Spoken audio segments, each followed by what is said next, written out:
Good morning. We are in Post Falls, which is contiguous to Coeur Lane, and we are going to be maybe just hiking a small park area here. A beautiful area. Lots of shorelines, trees, places for the kids, and hiking actually as well off to the side. So lots of good things in this park, in this hiking area. We are in Leviticus 7 using the Bible experience, and here we go. These are the regulations for the guilt offering, which is most holy. The guilt offering is to be slaughtered in the place where the burnt offering is slaughtered, and its blood is to be splashed against the sides of the altar. All its fat shall be offered, the fat tail and the fat that covers the internal organs, both kidneys with the fat on them near the loins, and the long lobe of the liver, which is to be removed with the kidneys. The priest shall burn them on the altar as a food offering presented to the Lord. It is a guilt offering. Any male in a priest's family may eat it, but it must be eaten in the sanctuary area. It is most holy. The same law applies to both the sin offering and the guilt offering. They belong to the priest who makes atonement with them. The priest who offers a burnt offering for anyone may keep its hide for himself. Every grain offering baked in an oven or cooked in a pan or on a griddle belongs to the priest who offers it. And every grain offering, whether mixed with oil or dry, belongs equally to all the sons of Aaron. These are the regulations for the fellowship offering anyone may present to the Lord. If they offer it as an expression of thankfulness, then along with this thank offering, they are to offer thick loaves made without yeast and with olive oil mixed in. Thin loaves made without yeast and brushed with olive oil, and thick loaves of the finest flour, well kneaded and with olive oil mixed in. Along with their fellowship offering of thanksgiving, they are to present an offering with thick loaves of bread made with yeast. They are to bring one of each kind as an offering, a contribution to the Lord. It belongs to the priest who splashes the blood of the fellowship offering against the altar. The meat of their fellowship offering of thanksgiving must be eaten on the day it is offered. They must leave none of it till morning. If, however, their offering is the result of a vow or is a free will offering, the sacrifice shall be eaten on the day they offer it.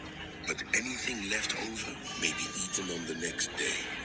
Any meat of the sacrifice left over till the third day must be burned up. If any meat of the fellowship offering is eaten on the third day, the one who offered it will not be accepted. It will not be reckoned to their credit, for it has become impure. The person who eats any of it will be held responsible. Meat that touches anything ceremonially unclean must not be eaten. It must be burned up.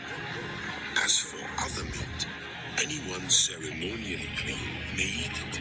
But if anyone who is unclean eats any meat of the fellowship offering belonging to the Lord, they must be cut off from their people.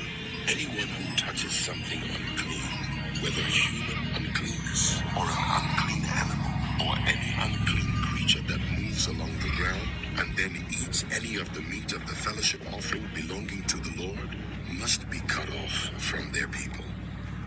The Lord said to Moses, "Say to the Israelites, do not eat any of the fat of cattle, sheep, or goats.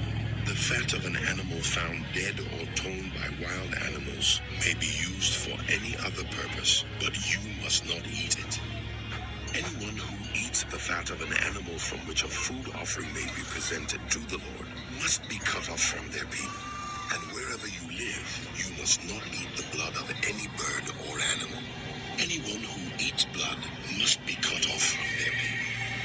The Lord said to Moses, "Say to the Israelites, anyone who brings a fellowship offering to the Lord is to bring part of it as their sacrifice to the Lord.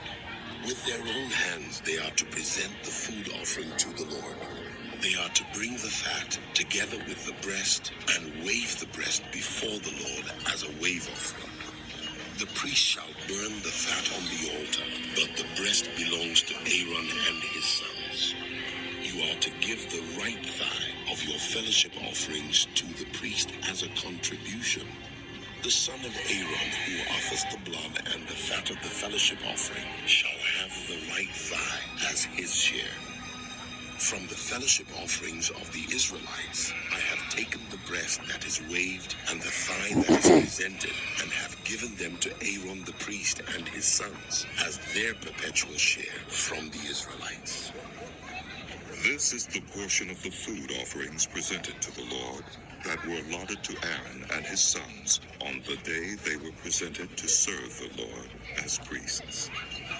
On the day they were anointed, the Lord commanded that the Israelites give this to them as their perpetual share for the generations to come.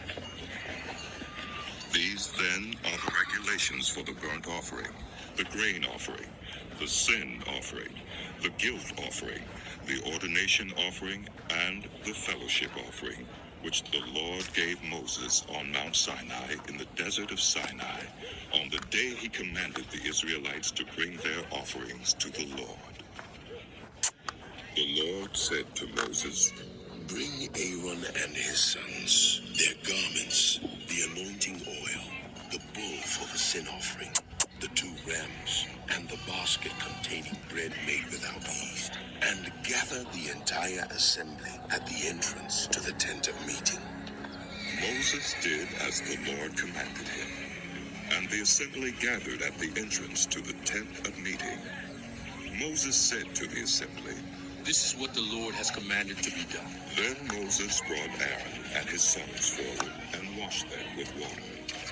He put the tunic on Aaron, tied the sash around him, clothed him with the robe, and put the ephod on him.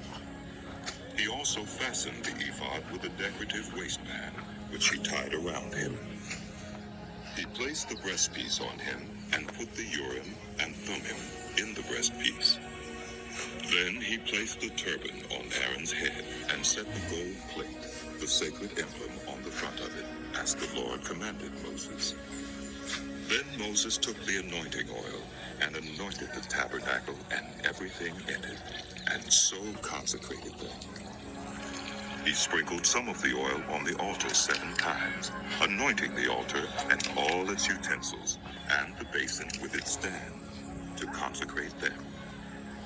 He poured some of the anointing oil on Aaron's head and anointed him to consecrate him. Then he brought Aaron's sons forward, put tunics on them, tied sashes around them, and fastened caps on them, as the Lord commanded Moses. He then presented the bull for the sin offering, and Aaron and his sons laid their hands on its head. Moses slaughtered the bull and took some of the blood, and with his finger he put it on all the horns of the altar to purify the altar. He poured out the rest of the blood at the base of the altar. So he consecrated it to make atonement for it. Moses also took all the fat around the internal organs, the long lobe of the liver, and both kidneys and their fat, and burned it on the altar. But the bull with its hide and its flesh and its intestines, he burned up outside the camp, as the Lord commanded Moses. He then presented the ram for the burnt offering, and Aaron and his sons laid their hands on its head. Then Moses slaughtered the ram and splashed the blood against the sides of the altar. He cut the ram into pieces and burned the head, the pieces, and the fat. He washed the internal organs and the legs with water and burned the whole ram on the altar. It was a burnt offering, a pleasing aroma, a food offering presented to the Lord as the Lord commanded Moses. He then presented the other ram, the ram for the ordination, and Aaron and his sons laid their hands on its head. Moses slaughtered the ram and took some of its blood and put it on the lobe of Aaron's right ear, on the thumb of his right hand, and on the big toe of his right foot. Moses also brought Aaron's sons forward and put some of the blood on the lobes of their right ears, on the thumbs of their right hands, and on the big toes of their right feet. Then he splashed blood against the sides of the altar.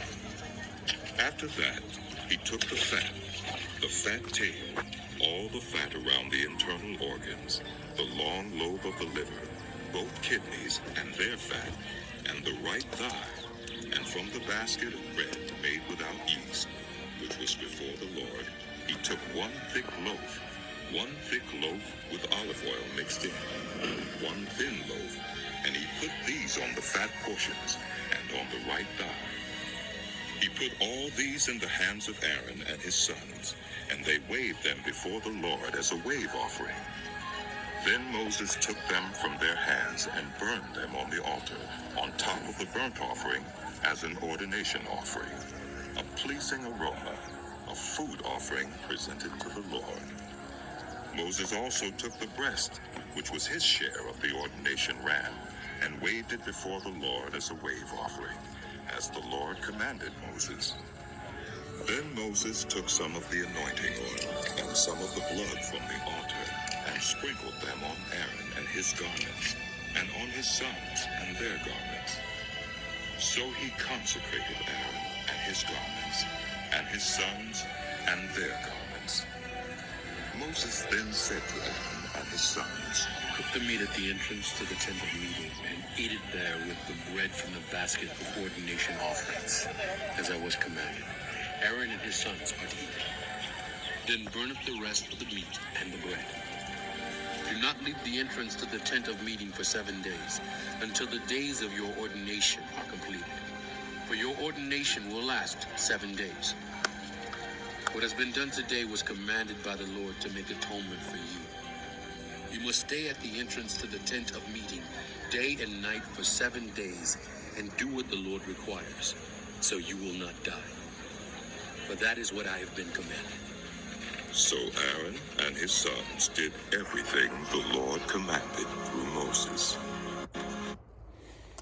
All right. Excuse me. Thank you for attending Hiking Through the Bible. Like, subscribe, and we will see you next time.